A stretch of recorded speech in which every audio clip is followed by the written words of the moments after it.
మనం 12 ఏళ్లకోసారి జరిగే మహా కుంభమేళాలను చూసాం. కానీ ఇది 144 ఏళ్లకోసారి వచ్చే మహా కుంభమేళ. అంటే 12 పూర్ణ కుంభమేళాలతో సమానం. దీన్ని ప్రయాగ్రాజ్ లోనే నిర్వహిస్తారు. ఎందుకంటే పవిత్ర త్రివేణి సంగమంలో పుణ్యస్నానం ఆచరిస్తే ఈ జన్మే కాదు పూర్వజన్మ కూడా సుకృతం అవుతుందని హిందువులు నమ్ముతారు. అందుకే ఈసారి ఈ నెలపై మాత్రమే కాదు ఈ విశ్వంలోనే 40 కోట్ల మంది ఒకే చోటకు చేరే బిగ్గెస్ట్ రిలీజియస్ షో ఇది. అఖండ భూమండలంలో ఎక్కడా జరగని మునిపన్నడి చూడని కుంభమేళా ఇది. బిగిన 45 రోజుల పాటు జరుగుతుంది. ఇక్కడే శ్రీ మహావిష్ణువు అమృతం మోసుకెళ్తున్న సమయంలో ఓ 4 అమృతం చుక్కలు ఒలికి కింద పడ్డాయి. అందుకే వీటికి అంత పవిత్రత. అమృతం కోసం దేవతలు రాక్షసులు పాల సముద్రాన్ని చిలికారు. అయితే దేవతలు రాక్షసులు క్షీరసాగర మదనం చేపట్టినప్పుడు మొదట కామధేనువు, ఆ తర్వాత కల్పవృక్షం ఐరావతం పుట్టుకొచ్చాయి. ఆ తర్వాత విషం రాగానే పరమేశ్వరుడు దానిని కంఠంలో దాచుకున్నాడు. ఇక చివరకు అమృతం రాగా దేవతలు రాక్షసులు కొట్టుకున్నారు. అది రాక్షసులు తాగితే మరణమే ఉండదు, అదే జరిగితే దేవతలను కూడా శాసిస్తారు. అందుకే శ్రీ మహావిష్ణువు మోహిని అవతారం ఎత్తి అమృత భాండం దొరకకుండా తీసుకెళ్తాడు. సరిగ్గా ఆ సమయంలోనే రాక్షసులు కూడా వెంట పడతారు. అప్పుడే ఓ 4 చుక్కలు నేలపై పడ్డాయి. ఆ ప్రాంతాలే హరిద్వార్, ప్రయాగరాజ్, ఉజ్జయిని, నాసిక్. అందుకే ఇక్కడ పుణ్యస్నానాలు ఆచరిస్తే సకల పాపాలు తొలగిపోతాయని నమ్ముతారు. గ్రహ భ్రమణాల ప్రకారం 12 ఏళ్లకోసారి మహా కుంభమేళాలు జరుగుతాయి. ఈ మహా కుంభమేళా మాత్రం త్రివేణి సంగమమైన ప్రయాగ్రాజ్ లో అత్యంత గొప్పగా జరుగుతుంది.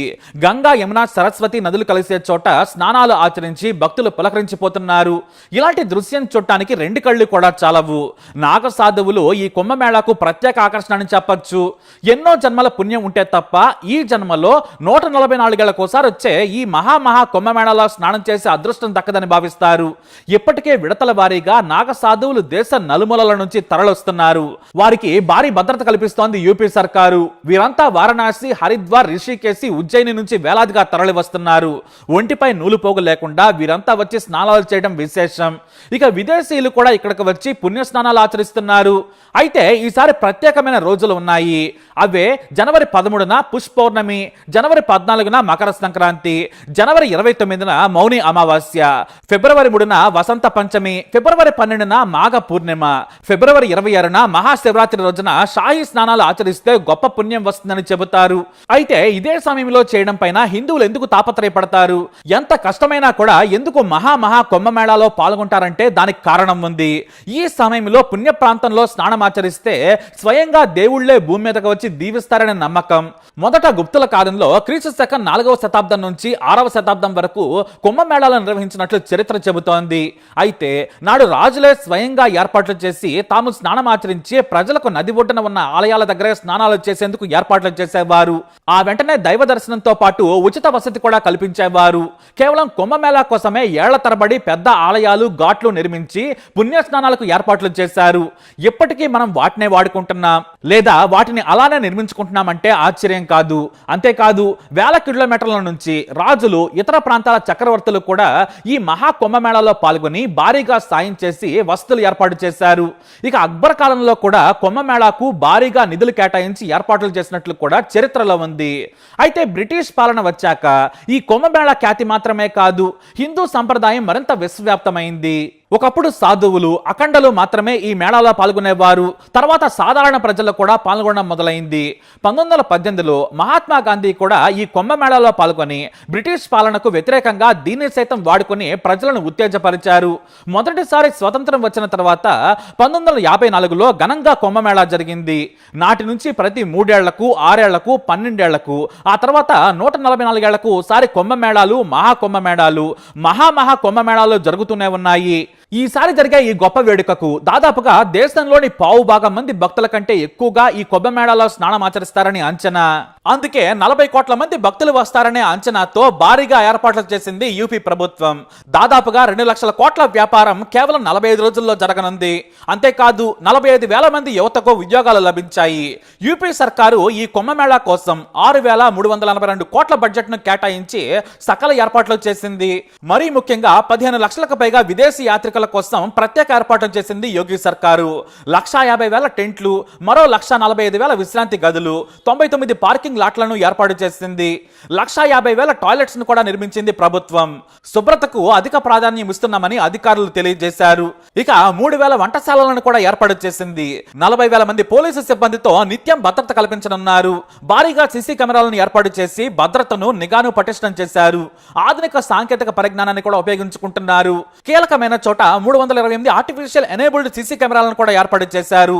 భద్రత కోసమే కాదు, మిస్సింగ్ పర్సన్స్ ను కూడా కేవలం గంటల్లోనే గుర్తించేలా ఏర్పాట్లు చేశారు. ఇవి కాకుండా 2,300 సీసీ కెమెరాలను కూడా ఏర్పాటు చేశారు. ఇక క్రౌడ్ మేనేజ్మెంట్ కోసం ఐఐటి ఖరగ్పూర్ టీం ప్రత్యేక ఏర్పాట్లు చేసింది. డ్రోన్స్ తో కూడా నిఘాను పటిష్టం చేశారు. కేవలం 28 మందికి 34 లక్షల రూపాయలతో ప్రత్యేక ట్రైనింగ్ ఇప్పించారు ఉన్నతాధికారులు. ఈ సైబర్ వన్ ప్రో డ్రోన్స్ తో హై రెజల్యూషన్ వీడియోలు, ఫోటోలను తీస్తారు. ఇక లైవ్ స్ట్రీమింగ్ కూడా ఉండనుంది. మొత్తం 2,000 డ్రోన్లు నిత్యం ఆకాశంలో తిరుగుతూ ఉంటాయి. మరోవైపు భారతీయ రైల్వే రోజుకి 100 రైళ్లతో 3,300 అదనపు ట్రిప్పులు నడుపుతోంది. అయితే ఈ మహా కుంభమేళా భారత సర్కారు జీడీపీని 1% పెంచనున్న అంచనా. దూర ప్రయాణికులు, విదేశీ ప్రయాణికులు భారీగా ఖర్చు పెడతారు. వారి నుంచి మరో 2 లక్షల కోట్లు అదనంగా వస్తాయని లెక్కలేస్తున్నారు అధికారులు. దీంతో పాటు ఇటు హిందూ పండుగతో సంతోషం, పుణ్యంతో పాటు ఆర్థిక లాభాలను కూడా భారీగా తీసుకురాబోతుంది. ఈ ఒక్క మహాకుంభమేళాతో యూపీ సర్కారు ఆర్థిక కష్టాలన్నీ కూడా తీరిపోతాయని నమ్ముతున్నారు. కేవలం హోటళ్లు, గెస్ట్ హౌస్లు, తాత్కాలిక వసతి సముదాయాల ద్వారా 40,000 కోట్ల ఆదాయం రానుంది. ఇక నీళ్లు, బిస్కెట్లు, జ్యూస్లు, భోజనం మీద 20,000 కోట్లు రానున్నాయి. ఇక నూనె, గంగా నీరు, దేవతా విగ్రహాలు, ఆధ్యాత్మిక పుస్తకాలు సహా పూజ సామాను వలన మరో 20,000 కోట్ల వ్యాపారం జరగనుంది.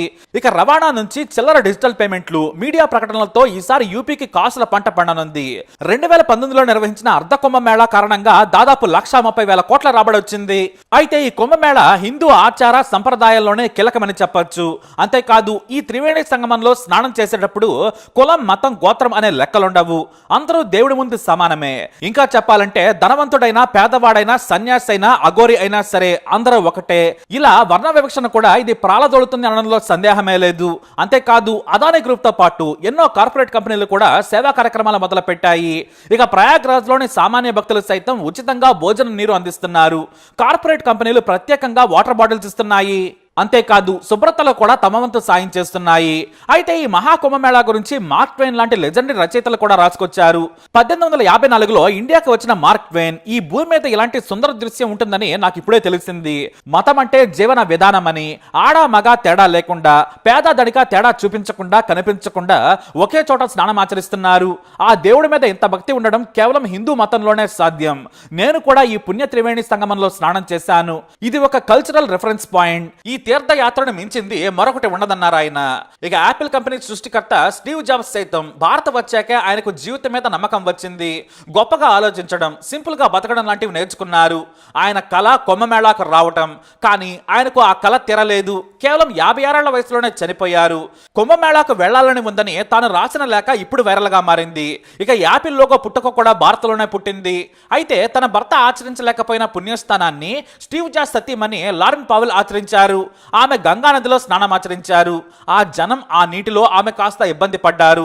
అయినా సరే ఏమాత్రం తొణకలేదు. అయితే ఇది నా పూర్వజన్మ సుకృతం, నేను భారత్ కి రావడం ఇది రెండోసారి, నాకు ఎంత డబ్బున్నా ఈ సంతృప్తి నాకు ఏది ఇవ్వదన్నారు ఆమె. అంతేకాదు, స్వామీజీ కైలాస నందగిరి మహారాజా చేతుల మీదుగా తన పేరును కమలగా కూడా మార్చుకున్నారు. కాశీ విశ్వేశ్వరుడిని దర్శించిన లారెన్స్ పావెల్ హిందూ మతంలోకి మారారు. ఈమె మాత్రమే కాదు, హాలీవుడ్ యాక్టర్స్ జెరార్డ్ బట్లర్ నుంచి విల్ స్మిత్, మ్యూ Jackman, Russell Brand, Robert Downey Junior, Julia Roberts ఇలా ఎంతో మంది హిందూ మతానికి ఆకర్షితులయ్యారు. ఇలా హిందూ సంస్కృతి నుంచి సంప్రదాయం వరకు ఈ మహా కుంభమేళా ప్రపంచానికి మన హైందవ గొప్పదనాన్ని చాటింది. ఇది మనకు మాత్రమే ప్రత్యేకమైన వేడుక. మరి ఈ మహా కుంభమేళాకు వెళ్లే ప్రతి భక్తునికి ఆ కాశీ విశ్వనాథుడి ఆశీస్సులు కలగాలని, అందరూ సంతోషంగా వెళ్లి రావాలని కోరుకుందాం. హర హర మహాదేవ శంభో శంకర. మరి కుంభమేళాపై మీ అభిప్రాయాన్ని కమెంట్ ద్వారా తెలియజేయండి. అలాగే మీ అనుభవాన్ని కూడా తెలియపరచండి. ఈ వీడియో అప్డేట్స్ కోసం మై ఛానల్ ఫాలో అవ్వండి. అలాగే తప్పకుండా సబ్స్క్రైబ్ చేసుకోండి. ఈ వీడియోని లైక్ చేయండి, షేర్ చేయండి.